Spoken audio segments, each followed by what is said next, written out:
Abhishek Anand, senior consultant और head of department oncology, Narayana cancer centre और पारस cancer centre Patna.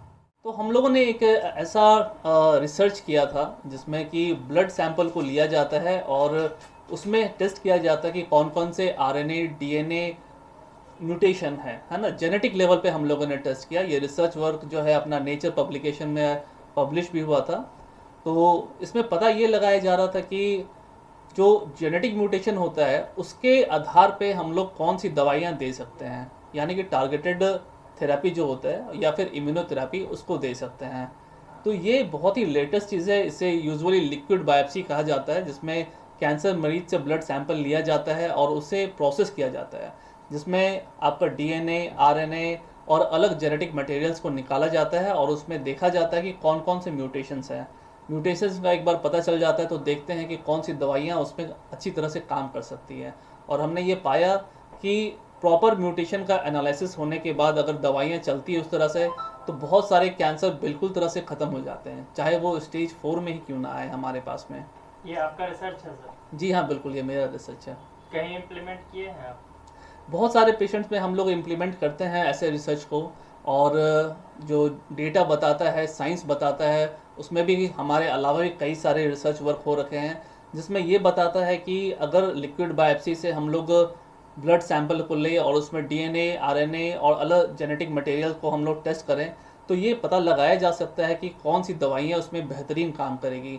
और एक बार जब इसका पता चल जाता है तो कैंसर को ट्रीट करना, पूरी तरह से ख़त्म करना बहुत ही आसान हो जाता है। उदाहरण जो कैंसर के बारे में हम लोग बात करें तो आजकल किसी को भी अगर कैंसर होता है तो लोग सोचते हैं कि ये एक जानलेवा बीमारी है, और इसका जो इंसिडेंस है ये लगातार बहुत ही तेज़ी से बढ़ रहा है।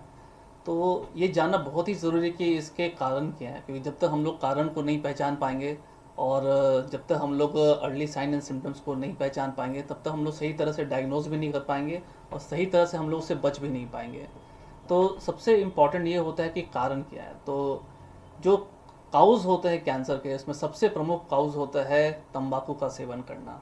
जो अगर WHO के मुताबिक रिसर्च जो हुआ था उसमें बताया गया है लगभग 1/3 कैंसर जो होता है वो सिर्फ तंबाकू सेवन से ही होता है।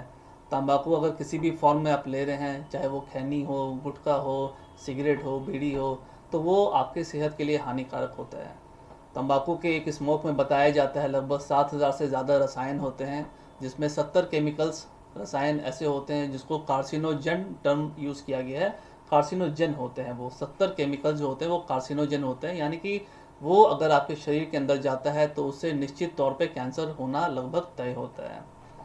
दूसरी सबसे इम्पॉर्टेंट कारण जो है कैंसर का वो है आपका ओबेसिटी, मोटापा। तो आजकल जो इतना लाइफस्टाइल चेंज हो गया है, जंक फूड हम लोग खाते हैं और सेहत का ध्यान नहीं रखते हैं, मोटापा को आने देते हैं, तो ये जो है कैंसर का दूसरा प्रमुख कारण है। इससे हर तरह के कैंसर हो सकते हैं, मेनली पेट का कैंसर, स्तन का कैंसर, ओवरी का कैंसर, और भी कई तरह के कैंसर होते हैं जो कि मोटापा से हमारा एसोसिएटेड होता है।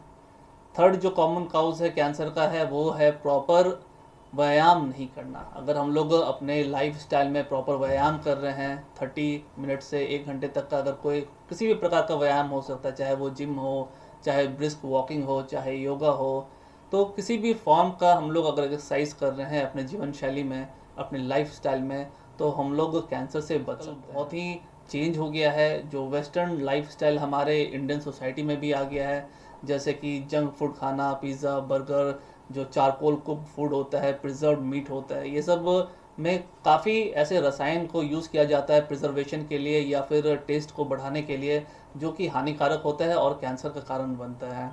तो ये सब प्रमुख कारण है कैंसर के, और जिसे अपने जीवन शैली में हम लोग ना लाएं तो हम लोग कैंसर से बच भी सकते हैं।